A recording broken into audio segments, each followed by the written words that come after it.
What makes a leader truly great? Is it their vision, their strategy, or something more?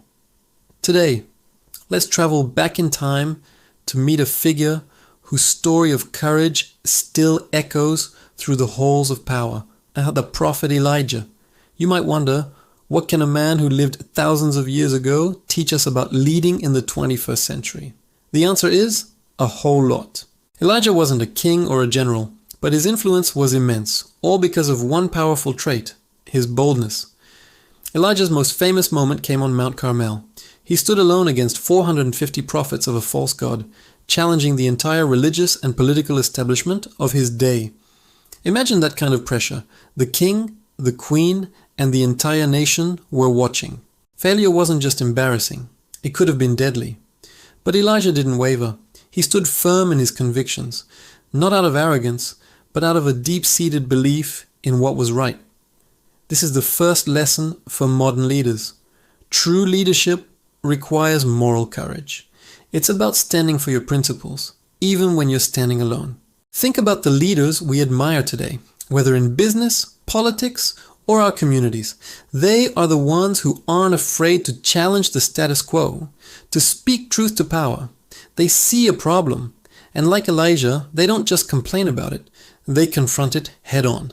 This kind of boldness isn't reckless, it's calculated and purpose-driven. Elijah had a clear mission, to bring people back to their core values.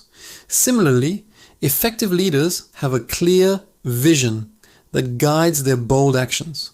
They're not just making noise, they're making a difference. Another key aspect of Elijah's boldness was his authenticity. He wasn't putting on a show. In fact, right after his greatest victory, we see a moment of vulnerability. He was exhausted, scared, and even ran into the desert feeling completely alone. This is so important. Boldness isn't about being fearless, it's about acting despite your fear. Modern leaders can learn from this.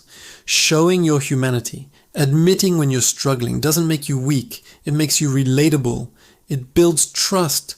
Your team will follow you more readily if they see you as a real person, not an untouchable superhero. True strength lies in being honest about your own challenges. So how can we apply this? First, identify your core values. What are the non-negotiables you will stand for? This is your foundation. Second, practice speaking up in smaller situations. Courage is like a muscle. The more you use it, the stronger it gets. Don't wait for a Mount Carmel moment. Start by voicing your opinion in a meeting or standing up for a colleague. Third, embrace your own vulnerability. It's okay not to have all the answers. Building a strong support network, just as Elijah was eventually given a companion in Elisha, is crucial. Leadership is not a solo journey. Elijah's IS story teaches us that one person's boldness can create a ripple effect that changes a nation. His legacy isn't just about a single dramatic event, but about the enduring power of conviction-driven leadership. For anyone in a position of influence, from a CEO to a team, lead to a parent, the lesson is clear. Be bold in your purpose, be authentic in your struggles, and you can inspire the kind of change that truly matters. Your courage might be the spark that ignites a brighter future for everyone you lead. Thanks so much for watching. If this story resonated with you, hit that like button and subscribe for more content on leadership and timeless wisdom. See you in the next video.